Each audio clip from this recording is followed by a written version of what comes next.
मैं डॉक्टर भामा अग्रवाल आपके अपने यूट्यूब चैनल पर आपका स्वागत करती हूँ, अभिनंदन करती हूँ। आइए प्यारे बच्चों, आज हम छायावाद के 4 प्रमुख कवियों में अपना महत्वपूर्ण स्थान रखने वाले जयशंकर प्रसाद द्वारा रचित कामायनी का अध्ययन करते हैं। हमारे पाठ्यक्रम में आनंद सर्ग शामिल है।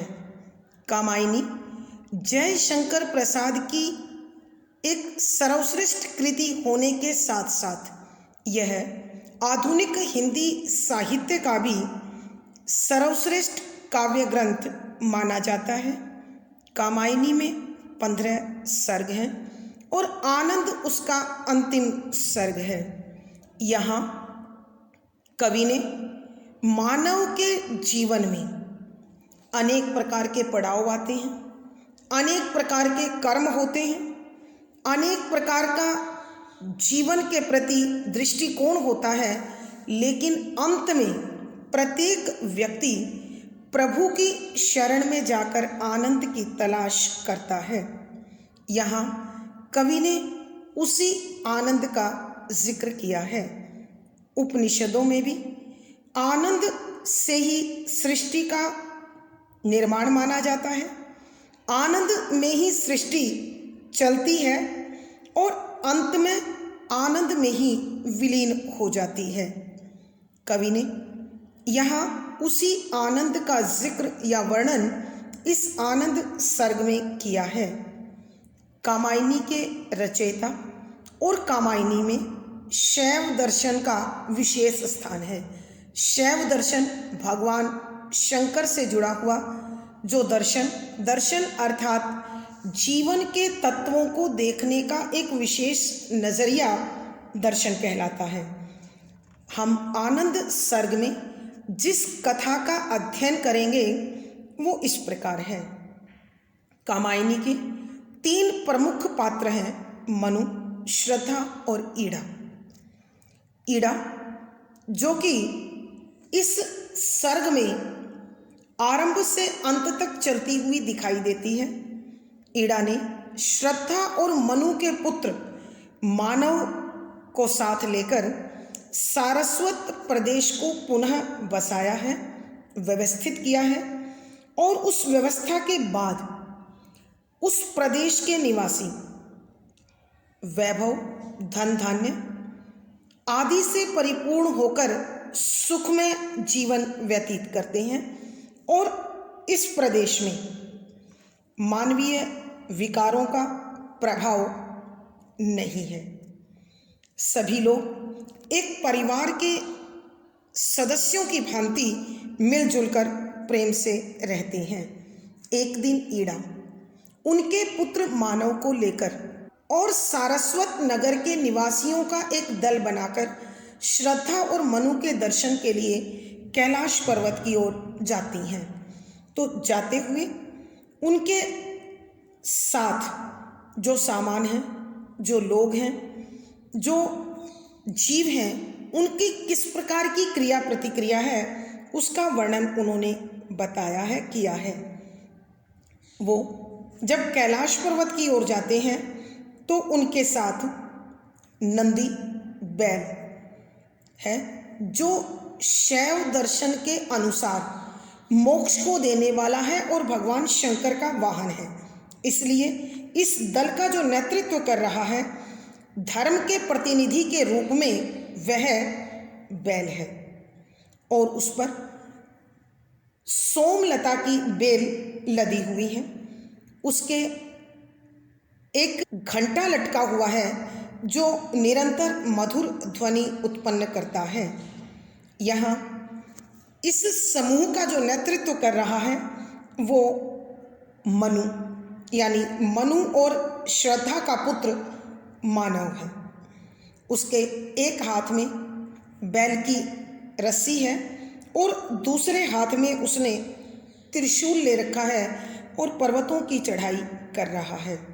ईड़ा ने गैरवे रंग के साध्वी वस्त्र पहने हुए हैं और वह भी मानव के साथ साथ चल रही है। और उनके पीछे पीछे मधुर ध्वनि में मंगल गान करती हुई महिलाएं चल रही हैं। उनके दल में अनेक बच्चे, असंख्य युवक महिलाएं हैं जो बड़ी प्रसन्नतापूर्वक हंसी खुशी के साथ इस यात्रा को कर रही हैं। उनके साथ चंवर हैं, यानी जिसे हम याक कहते हैं या चांवरी गाय कहते हैं, वो हैं। और उन पर इस ध्रुव मार्ग में, इस पर्वतारोहण के दौरान जिन जिन चीज़ों की आवश्यकता पड़ सकती थी वो उस पर लादी गई हैं। और बहुत से छोटे बालकों को भी इन पर बैठाया गया है। महिलाएं बच्चों से बातचीत करती हुई चल रही हैं। बच्चे जिज्ञासु होकर बार बार पूछते हैं कि अब हम कितना और चलेंगे, और इस प्रकार हंसी खुशी के साथ ये सारा रास्ता तय होता है। इड़ा शांत तपोवन की बात, यानी श्रद्धा और मनु जहाँ निवास करते हैं उसकी बात बता रही है। और बच्चे जिज्ञासा पूर्वक एक के बाद एक नए नए प्रश्न करते जा रहे हैं। यात्रियों का दल चलते चलते उस स्थान पर पहुंच चुका है जहां मनु समाधि में बैठे हैं और श्रद्धा अपने फूलों को अंजुलि में भरकर उनके निकट खड़ी हुई हैं। जाकर ईड़ा और मानव उन्हें प्रणाम करते हैं। तब मनु अपनी समाधि से हटकर उन्हें अद्वैतवाद, अभेदता का भाव या अभेदता के बारे में बताते हुए कहते हैं कि हम जिस स्थान पर हैं यहाँ सामने कैलाश पर्वत है और कोई भी किसी भी प्रकार से यहाँ अपना पराई के भेद में नहीं आ सकता। जो भी इससे जुड़े हुए हैं उनमें से कोई दुखी नहीं है, शापित नहीं है, तापित नहीं है, किसी में किसी प्रकार का कोई विकार नहीं है, कोई पापी नहीं है। सब एक दूसरे के साथ मिलजुल कर प्रेम से एक परिवार की भांति रहते हैं। श्रद्धा मनु के द्वारा दिए इस उपदेश को सुनकर मंद मंद मुस्काने लगती हैं और सारा का सारा पर्वतीय क्षेत्र अलौकिक प्रकाश से जगमगाने लगता है और पूरा वातावरण उस आनंद से भर जाता है। सभी यात्री एक दूसरे को अभिन्न समझते हुए एक दूसरे में पूर्ण तादात्म्य के साथ, मेल के साथ मिल जाते हैं। और वहाँ जाने के बाद मनुष्यों की दृष्टि में जड़ चेतन आदि का सब भेदभाव समाप्त हो जाता है और सब अपने आप को एक अखंड अद्वितीय आनंद में महसूस करते हैं। आइए बच्चों, इसी प्रकार के भावों को समेटे हुए कामायनी के 15वें सर्ग आनंद सर्ग का अब हम अध्ययन आरंभ करते हैं। संख्या 13। सारस्वत नगर निवासी हम आए यात्रा करने, यह व्यर्थ रिक्त जीवन घट पीयूष सलिले भरने।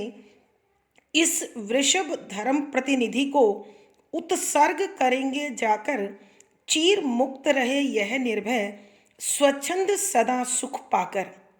प्रसंग प्रस्तुत पद हमारी हिंदी की पाठ्य पुस्तक आधुनिक हिंदी कविता में संकलित छायावाद के आधार स्तंभ कवि श्री जयशंकर प्रसाद जी द्वारा रचित कामायनी के अंतिम सर्ग आनंद सर्ग से लिया गया है। कामायनी आधुनिक हिंदी काव्य का महाग्रंथ है और यह अत्यंत प्रसिद्ध है। संदर्भ इस पद में जब नन्हा बालक उस यात्रा के विषय में हट करने लगता है, कारण जानने के लिए जिद करने लगता है, तो ईड़ा उसे समझाते हुए बताती है कि कैलाश पर्वत की यात्रा पर हम मनु व श्रद्धा के दर्शन करने जा रहे हैं। अंत में जब बालक कहता है कि जो वृक्ष हम साथ लाए हैं, जो बैल हमने साथ ले रखा है और खुद पैदल चल रही है, फिर क्या फायदा क्यों न तू इस पर बैठ जाती। तब ईड़ा उस बच्चे के प्रश्न का उत्तर देते हुए कहती है कि व्याख्या, शब्दों के अर्थ आवश्यकता के अनुसार। सारस्वत सारस्वत नगर नगर के निवासी रहने वाले हम सब आए आए हुए हैं यात्रा करने, कैलाश पर्वत की यात्रा करने के लिए। तब ईड़ा मनु को समझाती, फिर ईड़ा बालक को समझाते हुए कहने लगी कि हम सब सारस्वत नगर के निवासी कैलाश पर्वत की यात्रा करने के उद्देश्य से यहाँ आए हैं और वहाँ जा रहे हैं। यह जीवन रूपी व्यर्थ निरर्थक रिक्त खाली जीवन घट, जीवन रूपी घड़ा, पीयूष अमृत सलिल जल से भरने भरने के लिए कि हम अपना यह निरर्थक जीवन, सारहीन जीवन रूपी घड़ा वहां जाकर अमृत रूपी जल से भरना चाहते हैं। अर्थात ईड़ा बालक को समझाते हुए कहती है कि हम अपना जीवन केवल सांसारिक दायित्वों के निर्वाह में बिता रहे हैं, लेकिन कैलाश पर्वत जाकर मनु व श्रद्धा के दर्शन कर अपने जीवन का अत्यंत महत्वपूर्ण लक्ष्य मोक्ष को, मुक्ति को प्राप्त करने जा रहे हैं।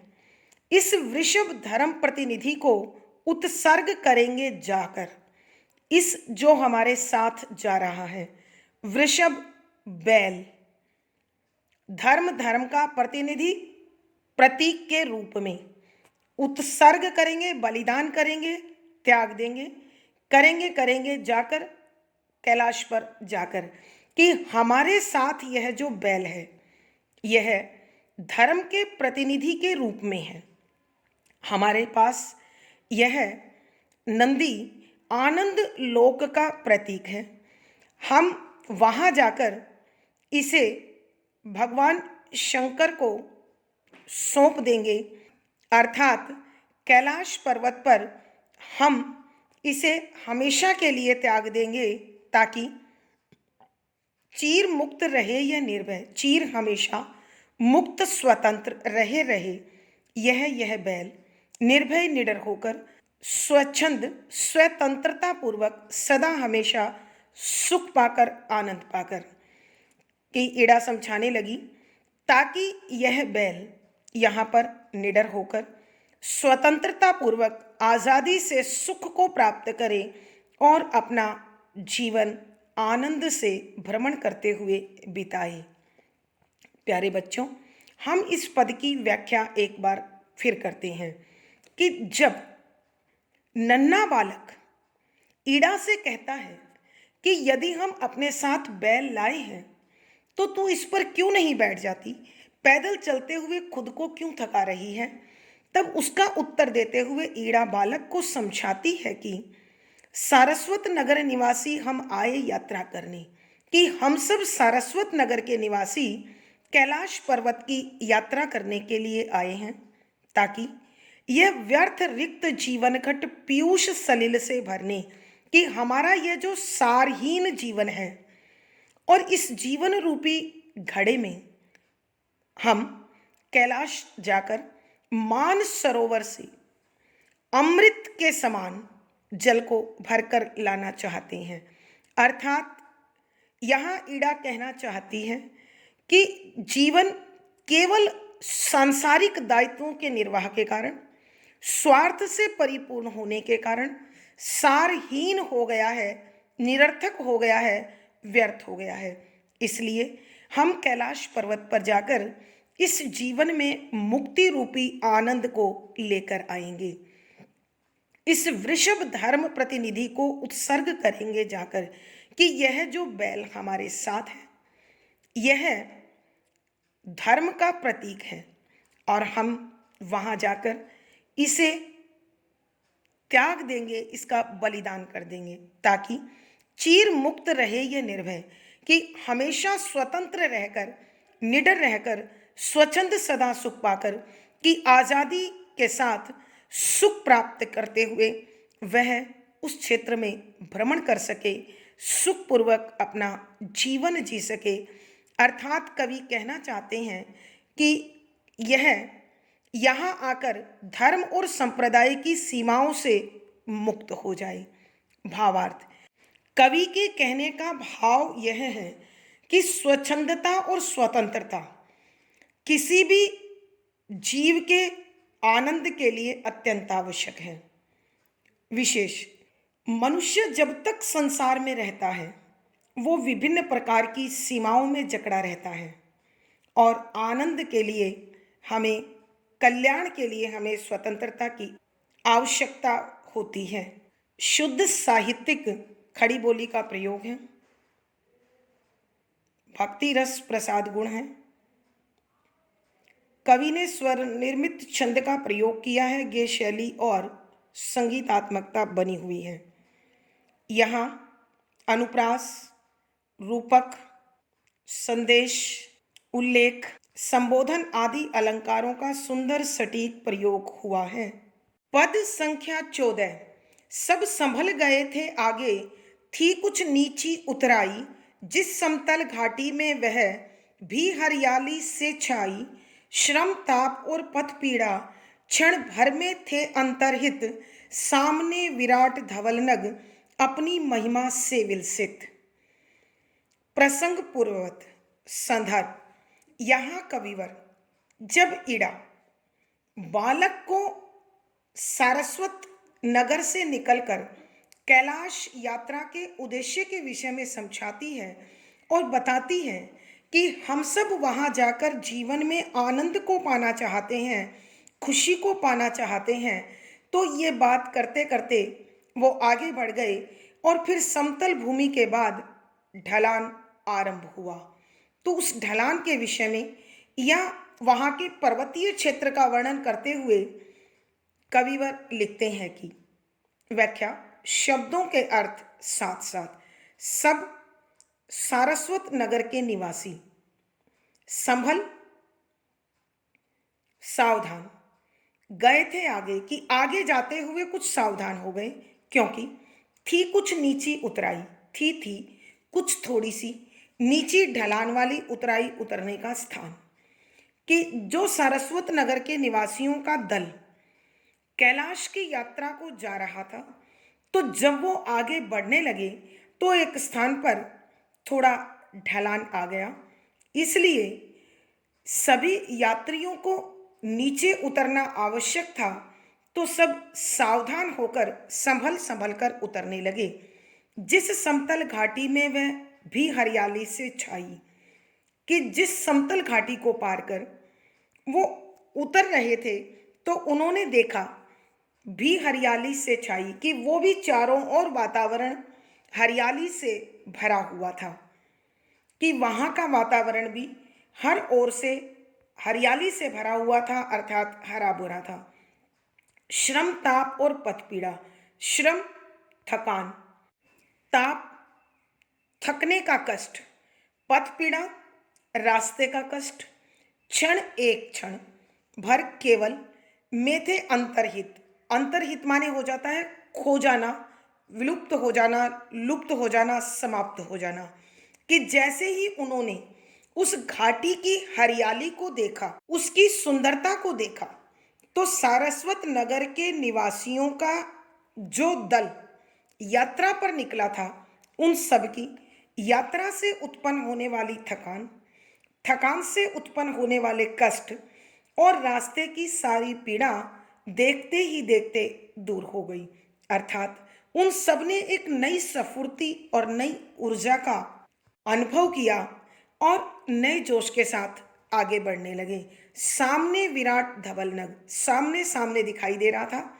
विराट बहुत बड़ा, विशाल, धवल सफेद, नग पर्वत अपनी खुद की महिमा गरिमा से विलसित, शोभायमान, चमकता हुआ, कि उनके सामने अत्यंत विशाल सफेद पर्वत उन्हें दिखाई दिया और वो देखने में इतना अधिक आकर्षक था, इतना अधिक सुंदर था, कि उसकी महिमा का वर्णन असंभव है, जो अपनी ही सुंदरता से शोभायमान था, आकर्षण का केंद्र बना हुआ था। अर्थात कवि कहना चाहते हैं कि यात्रियों के दल ने ढलान से उतरते ही कैलाश पर्वत के दर्शन कर लिए। एक बार फिर प्यारे बच्चों, हम इस पद की व्याख्या कर रहे हैं। यहाँ कविवर बताते हैं कि सारस्वत नगर के निवासी जब यात्रा करते हुए कैलाश की ओर बढ़ रहे थे, तो समतल स्थान से निकलते निकलते उन्हें सब संभल गए थे। आगे थे कुछ नीची उतराई कि वहां कुछ ढलान उन्हें मिला, इसलिए ढलान से उतरते समय वो सब अत्यधिक सावधान हो गए। जिस समतल घाटी में वह भी हरियाली से छाई, कि इस ढलान के बाद वो जिस समतल स्थान पर उतरे थे वो पूरा हरा भरा था, अत्यंत आकर्षक था और वहां हरियाली छाई हुई थी। और जब इस सौंदर्य को उन्होंने देखा, जब इस आकर्षण से वो आकर्षित हुए, तो श्रम ताप और पथपीड़ा की यात्रा के कारण उन्हें जो थकान हुई थी, थकान से जो कष्ट था और रास्ते की सारी पीड़ा देखते ही देखते एक पल में समाप्त हो गई। सामने विराट धवल ने कि उन्होंने अपने सामने एक अत्यंत विशाल सफेद रंग का पर्वत देखा, जो अपनी महिमा से विलसित, जो अपनी ही सुंदरता से शोभायमान था, सुंदर लग रहा था। अर्थात जब यात्रियों ने कैलाश पर्वत के दर्शन किए तो उन्हें नई ऊर्जा, नई शक्ति और नए आनंद का अनुभव हुआ। भावार्थ, कवि के कहने का भाव यह है कि कैलाश पर्वत और उसके आसपास का क्षेत्र अत्यंत आकर्षक और सौंदर्य से भरा हुआ था। विशेष यहाँ कवि ने कैलाश पर्वत के सौंदर्य का मनोहारी वर्णन किया है। शुद्ध साहित्यिक खड़ी बोली का प्रयोग है, अभिधा शब्द शक्ति है, शांत रस और प्रसाद गुण है। कवि ने स्वनिर्मित छंद का प्रयोग किया है, गेय शैली है और संगीतात्मकता बनी हुई है। इस पद में अनुप्रास, उल्लेख आदि अलंकारों का सुंदर सटीक प्रयोग किया है। इस पद में देश प्रेम की भावना भी परिलक्षित हो रही है। पद संख्या 15। उसकी तलहटी मनोहर श्यामल तृण वृक्ष वाली, नवकुंज गुहा गृह सुंदर, हद से भर रही निराली, वह मंजरियों का कानन कुछ अरुण पीत हरियाली, प्रति पर्व सुमन शंकुल थे, छिप गई उन्हीं में डाली। प्रसंग पूर्ववत संदर्भ, यहाँ कविवर कैलाश पर्वत की मनोरम सुंदरता का, आकर्षण का बड़ा रोचक वर्णन कर रहे हैं। बड़ा सुंदर वर्णन करते हुए लिखते हैं कि व्याख्या, शब्दों के अर्थ आवश्यकता के अनुसार, उसकी अर्थात कैलाश पर्वत की तलहटी घाटी, निचला हिस्सा, मनोहर मन को हर लेने वाला, आकर्षक, श्यामल हरी भरी, तृण घास, विरुष पेड़ पौधे वाली से भरी हुई थी। कि कैलाश पर्वत की वह घाटी हरी भरी घास और पेड़ पौधों के कारण अत्यधिक मनभावक थी, सुंदर थी। नव कुंज गुहा गृह सुंदर, हद से भर रही निराली। नव नए, कुंज वन प्रदेश, गुहा गुफाएं, गृह घर, सुंदर आकर्षक, हद अत्यधिक और हद तालाब भी, से भर भरी हुई थी निराली अद्भुत। कि वहाँ उस क्षेत्र के सारा वन प्रदेश, गुफाएं, घर आदि सब अत्यधिक सुंदर थे और वहाँ का तालाब अत्यंत मनभावन था, आकर्षक था। वह मंजरियों का कानन, कि वह जो कैलाश पर्वत के आसपास था उसमें पेड़ों पर बोर लगे हुए थे, अर्थात सुगंध छोड़ने वाले छोटे छोटे दाने, का कानन जंगल, कुछ अरुण, उनमें से कुछ लाल रंग के थे, पीत कुछ पीले रंग के थे, हरियाली कुछ हरे रंग के थे। कि पूरा का पूरा वो जंगल बोराया हुआ था, अर्थात उनमें नन्हे नन्हे सुगंधित कण और फल लगे हुए थे, जो कुछ लाल रंग के, कुछ पीले और कुछ हरे रंग के थे।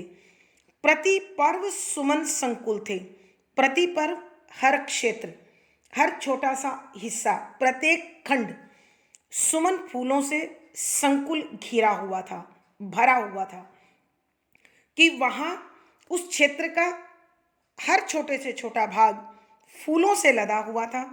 छिप गई उन्हीं में डाली, कि पेड़ की डाली भी उन फूलों के अंदर छिप कर रह गई थी, अर्थात पेड़ों पर अत्यधिक मात्रा में फूल लगे हुए थे। आइए बच्चों, हम एक बार फिर इस पद की व्याख्या करते हैं कि यहाँ कविवर कैलाश पर्वत के सौंदर्य का वर्णन करते हुए कह रहे हैं, उसकी तलहटी मनोहर, कि कैलाश पर्वत की घाटी अत्यधिक सुंदर थी। कारण बता रहे हैं क्यों सुंदर थी। श्यामल तृण विरुष वाली, कि वह हरी भरी घास और पेड़ पौधों से भरी हुई थी। नव कुंज गुहा गृह सुंदर हद से भर रही निराली, कि वहां हर वन क्षेत्र नए नए पेड़ पौधों और फल फूलों से लदा हुआ था। वहां की गुफाएं, घर और मानसरोवर तालाब सब अद्भुत सौंदर्य से भरे हुए थे, अत्यंत आकर्षक थे। वह मंजरियों का कानन, कि उस प्रदेश में जो वन क्षेत्र था वो पूरा का पूरा बोराया हुआ था, अर्थात सभी पेड़ों पर बोर लगे थे, इसलिए सब महक रहे थे। यह बोर कुछ लाल रंग का, कुछ पीला और कुछ हरा था। प्रति पर्व सुमन संकुल थे, कि वहां जितने भी बाग बगीचे थे, जो भी उसका हिस्सा था, वो सारा का सारा फूलों से भरा हुआ था, फूलों से युक्त था। छिप गई उन्हीं में डाली, और पेड़ों की डाली भी उसमें छिप कर रह गई थी। अर्थात कवि के कहने का भाव यह है कि कैलाश पर्वत पर जहां तक नजर जाती थी, जहां तक मनुष्य देख सकता था, वहां तक केवल सौंदर्य ही सौंदर्य था। और यह सौंदर्य उनको अपने सम्मोहन में इस प्रकार बांधे हुए था कि सारस्वत नगर के निवासी अपने आप को पूर्ण रूप से भूल चुके थे। कवि के कहने का भाव यह है कि कैलाश पर्वत का सौंदर्य अनुपम था, विशेष। यहाँ कवि ने मानसरोवर की तलहटी और कैलाश पर्वत के सौंदर्य का बड़ा आकर्षक वर्णन किया है। शुद्ध साहित्यिक खड़ी बोली का प्रयोग है। प्राकृतिक चित्रण होने के कारण अद्भुत रस प्रसाद गुण है। यहाँ कवि ने स्वनिर्मित छंद का प्रयोग किया है, गेय शैली और संगीतात्मकता है। यहाँ अनुप्रास, उल्लेख, अतिशयोक्ति आदि अलंकारों का सुंदर सटीक प्रयोग है। पद संख्या 16। यात्री दल ने रुक देखा मानस का दृश्य निराला, खग मृग को अति सुखदायक छोटा सा जगत उजाला। मरकत की वेदी पर जो रखा हीरे का पानी, छोटा सा मुकुर प्रकृति का या सोई राका रानी। प्रसंग पूर्ववत। संदर्भ। यहाँ कविवर मानसरोवर तालाब और कैलाश पर्वत की उस घाटी के सौंदर्य का अत्यंत अद्भुत वर्णन कर रहे हैं, और उस वर्णन को करते हुए कवि बता रहे हैं कि जब सारस्वत नगर के निवासियों ने इस सौंदर्य को देखा तो उनकी क्या प्रतिक्रिया हुई। उसी का वर्णन करते हुए कविवर लिखते हैं कि व्याख्या। शब्दों के अर्थ साथ साथ। यात्री दल सारस्वत नगर के निवासियों का यात्रा को निकला हुआ समूह। ने रुक ठहर कर देखा देखने लगे मानस मानसरोवर का दृश्य नजारा निराला अद्भुत, कि सारस्वत नगर के वो निवासियों का दल जो कैलाश पर्वत की यात्रा को निकला था, जब उन्होंने मानसरोवर तालाब को देखा और उसकी सुंदरता को देखा तो उनके पांव ठिठक गए, ठिठक कर रुक गए, और वो मानसरोवर तालाब के इस अद्भुत सौंदर्य को देखकर बड़े हैरान थे, अचंभित थे और आनंद मग्न थे। खग मृग को अति सुखदायक। खग पक्षी, मृग जानवर। मृग का शाब्दिक अर्थ हिरण होता है, लेकिन यहाँ है पशु। को अति अत्यधिक सुखदायक सुख देने वाला, कि ये मानसरोवर तालाब पक्षी और पशु जगत को अत्यधिक सुख देने वाला था। छोटा सा जगत उजाला, कि ये छोटा सा क्षेत्र पूरी सृष्टि को, जगत संसार उजाला आलोकित करने वाला, कि ये छोटा सा मानसरोवर का क्षेत्र पूरी सृष्टि को आलोकित कर रहा था, अर्थात अपने सौंदर्य में बांध रहा था। मरकत की बेदी पर, कि सौंदर्य को देखकर ऐसा लगता था, मरकत यानी पन्ना, हरे रंग का एक कीमती मणि या पत्थर, की वेदी चौरस बना हुआ भाग, जिस पर यज्ञ आदि किए जाते हैं, पर ऊपर जो जिस प्रकार से मानो रखा रखा हो हीरे का पानी। हीरा भी एक अत्यंत मूल्यवान खनिज अथवा पत्थर का पानी पानी बनाकर रख रखा हो, कि इस मानसरोवर तालाब को देखकर ऐसा लगता है मानो किसी ने पन्ने की वेदी बनाकर, पन्ने का चौरस भाग बनाकर उसमें हीरे का पानी डाल दिया हो। कहने का भाव यह है कि चारों ओर फैली हुई हरियाली के बीच मानसरोवर का स्वच्छ जल, निर्मल जल, पवित्र जल ऐसे दिखाई दे रहा था मानो वो हीरा हो, क्योंकि सूर्य का पड़ता हुआ प्रकाश उसे सतरंगी आभा में बांट रहा था। उसे अर्थात जल को छोटा सा मुकुर प्रकृति का, छोटा सा बिल्कुल छोटा मुकुर दर्पण प्रकृति का, प्राकृतिक सौंदर्य का, या अथवा सोई सोई हुई थी राका रानी चांदनी। राका चंद्रमा, रानी उसकी रानी अर्थात चांदनी। तो कवि कह रहे हैं कि जब इस मानसरोवर तालाब को देखा तो ऐसा लग रहा था मानो यह प्रकृति के लिए छोटा सा एक दर्पण हो, जिसमें सारी प्रकृति अपने सौंदर्य को निखार रही हो, संवार रही हो। अथवा कवि को लगता है कि इस तालाब को देखकर ऐसा लगता है मानो स्वयं पूर्णिमा की चांदनी इस तालाब के रूप में आकर यहाँ विश्राम कर रही हो। आइए बच्चों, हम एक बार फिर इस पद की व्याख्या करते हैं। यहाँ कविवर मानसरोवर तालाब के सौंदर्य का वर्णन करते हुए लिखते हैं कि जब सारस्वत नगर के निवासियों का वो दल जो कैलाश की यात्रा को निकला था, जब उन्होंने मानसरोवर के सौंदर्य को देखा, इन यात्रियों के समूह की जो प्रतिक्रिया हुई उसका वर्णन करते हुए कवि लिखते हैं कि यात्री दल ने रुक देखा मानस का दृश्य निराला, कि सारस्वत नगर के निवासियों के, यात्रियों के उस दल ने जब मानसरोवर के सौंदर्य को देखा तो उनके कदम ठिठक कर रुक गए और वो इस अद्भुत दृश्य को देखकर, इस अत्यंत आकर्षक सुंदरता को देखकर हैरान रह गए, अचंभित रह गए। और मानसरोवर की सुंदरता जो भिन्न भिन्न पक्षों से उनको आकर्षित कर रही थी वो इस प्रकार है। खगमृग को अति सुखदायक, कि यह मानसरोवर तालाब वहां रहने वाले हर पशु पक्षी को अत्यधिक सुख देने वाला था। छोटा सा जगत उजाला, कि यह छोटा सा मानसरोवर तालाब पूरी सृष्टि को आलोकित कर रहा था, अर्थात पूरी सृष्टि का सौंदर्य इसमें सिमट कर आ गया था। अथवा कवि को लगता है मरकत की बेदी पर जो रखा हीरे का पानी, कि चारों ओर वातावरण में छाई हुई हरियाली और उसके बीच मानसरोवर में अत्यंत निर्मल, पवित्र, शुद्ध और उज्जवल जल, उसे देखकर कवि को लगता है कि सारस्वत नगर के निवासियों को महसूस हुआ कि यहाँ पन्ने की वेदी बनाई गई है और उस पर हीरे का जल डालकर यह मानसरोवर तालाब रचा गया है।